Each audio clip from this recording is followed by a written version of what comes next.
सहारे का सहारा बाबा श्याम हमारा, आनंद आ रहा है। असली आनंद जो है वो हरी चर्चाई में है, माया मोह में कुछ नहीं रखा। कितना आनंद आ रहा है शांति से एकांत में। कभी समय मिले तो इस आनंद को महसूस कीजिए। सस्ता आनंद है ये, एकांत में हरी चर्चा, भगवान विष्णु, माता लक्ष्मी। क्योंकि सारे मौके मिलेंगे, ये मौका सबसे आसान, सस्ता और आनंद से भरा हुआ है। अच्छा, अब एक ज़रूरी बात यह कहनी थी कि अब समय आ गया है, जो मार्च में एक वीडियो बनाया था सपना, उस सपने को क्रियान्वित किया जाए। इसमें मुझे कुछ स्वयंसेवकों की आवश्यकता पड़ेगी। शुरू में तो कुछ वेतन कम दे पाऊंगा, लेकिन धीरे धीरे वेतन, क्योंकि उसमें एक हॉस्पिटल की भी योजना है, मल्टी स्पेशलिटी हॉस्पिटल, विभिन्न सुविधाओं के साथ अस्पताल, और एक मंदिर और एक आश्रम। तो काफ़ी स्वयंसेवकों की आवश्यकता उसमें पड़ेगी। तो जो लोग इच्छुक हों तो कृपया संपर्क करें। आप सब लोगों के साथ विश्वास और सहयोग से जल्द ही निर्माण कार्य शुरू हो जाएगा और परिणाम सामने होगा।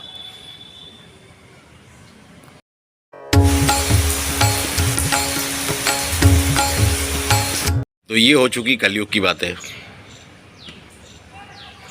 अब आगे चलते हैं श्रीमद् भागवत पुराण में, स्कंद पुराण में और पद्म पुराण में। ये त्रेता युग की कथा है। राजा बलि, महाराजा बलि काफ़ी शक्तिशाली हुए। उन्होंने देवताओं को हरा दिया और स्वर्ग में कब्जा कर लिया। अब स्वर्ग में कब्जा कर लिया तो देवता बेचारे क्या करते हैं, इंद्र और बाकी देवता सब परेशान हो गए और देवता अपनी माता अदिति के पास पहुँचे।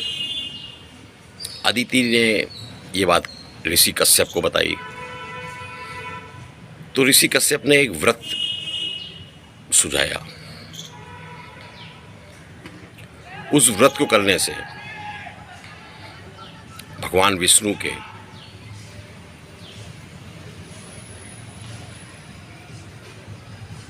पांचवें अवतार और त्रेता युग के पहले अवतार, एक बौने के रूप में वामन देव माता अदिति से पैदा हुए। अब वो एक पर्पस के लिए पैदा हुए थे, एक काम के लिए पैदा हुए थे। तो बाल्य अवस्था में ही उन्होंने एक ब्राह्मण का रूप धरा। भगवान विष्णु जो कि वामन देव बन गए थे। तो वामन देव को अगर आप दक्षिण भारत में देखें तो उनको उपेंद्र भी कहते हैं। वामन अवतार में विष्णु जी एक ब्राह्मण बन गए। ब्राह्मण के रूप में जब वो राजा बलि के पास पहुंचे और कहा कि भाई मुझे भिक्षा दो। अब ब्राह्मण थे और मांगने आए थे, तो महाराजा बलि ने कहा उनके रूप को देखकर कि वो एक बौने हैं और एक, उन्होंने कहा तुम्हें क्या चाहिए ले लो।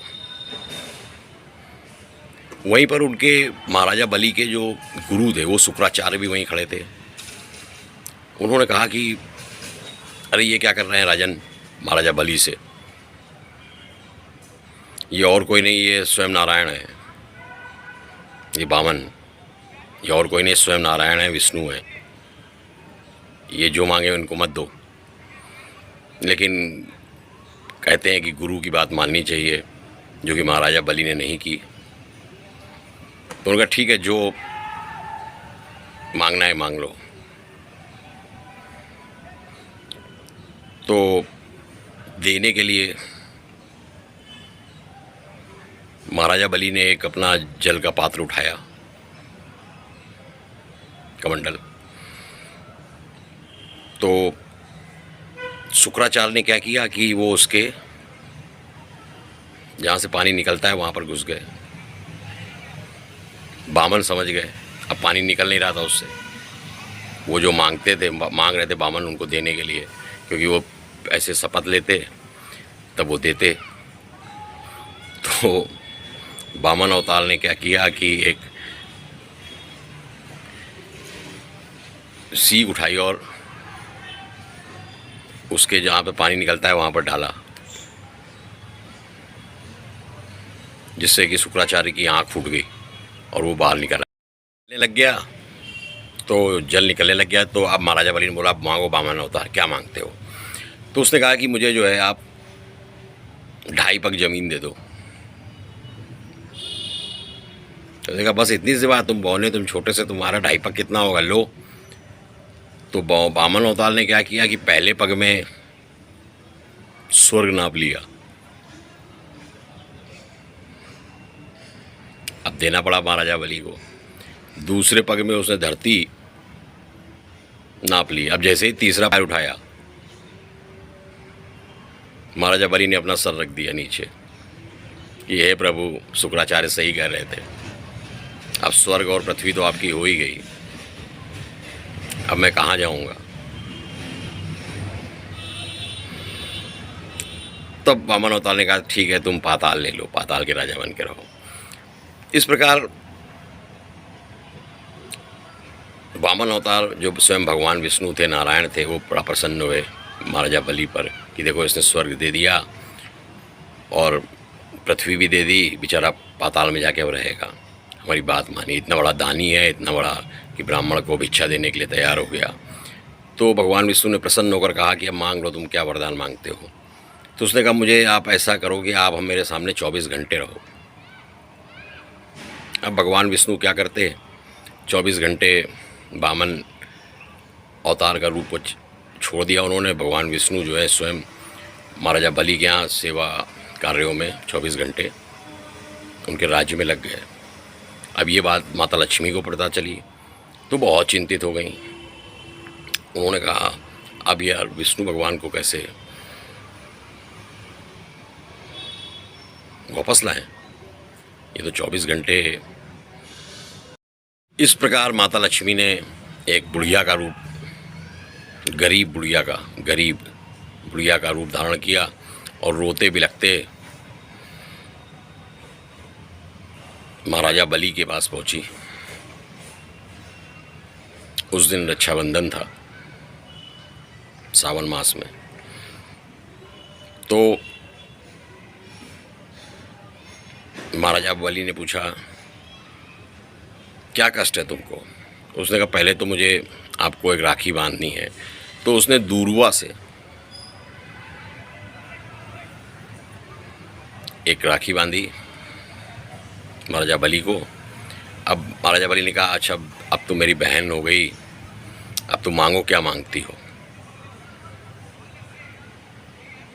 प्रसन्न होकर महाराजा बलि ने कहा, लक्ष्मी जी को सम्मोहित भी करना था महाराजा बलि को कि जो मांगूं वो दे दे। तो उसने जो ऐसे हम लोग मिष्ठान खिलाते हैं, माता लक्ष्मी ने उनको तुलसी की पत्ती खिलाई महाराजा बलि को। धूप राखी बांधी दुर्वा की और तुलसी की पत्ती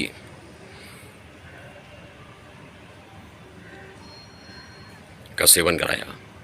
उसके बाद महाराजा बलि ने कहा कि ठीक है अब बहन क्या मांगती हो?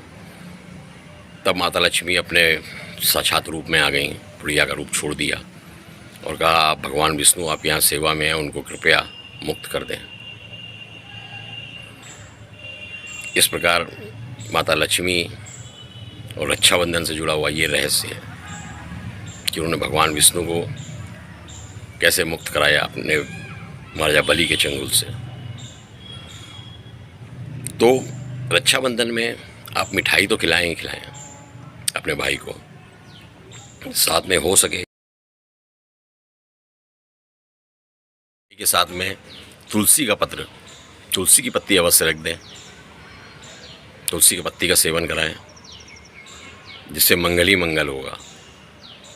आपके भाइयों की हर क्षेत्र में उनको सफलता मिलेगी। ये उपाय पहली बार आपको कोई बता रहा है, इसको करके देखिएगा, चमत्कार होने लग जाएंगे। जय श्री श्याम, हारे का सारा, बाबा श्याम हमारा। स्वस्थ रहिए और सुरक्षित रहिए। अब तो सुरक्षित रहना भी बहुत ज़्यादा महत्वपूर्ण हो गया है कलयुग, क्योंकि अब चरम पर है और बढ़ता और ही बढ़ेगा, कम होना नहीं है अभी। कलयुग में श्याम बाबा का सहारा है। जय श्री श्याम।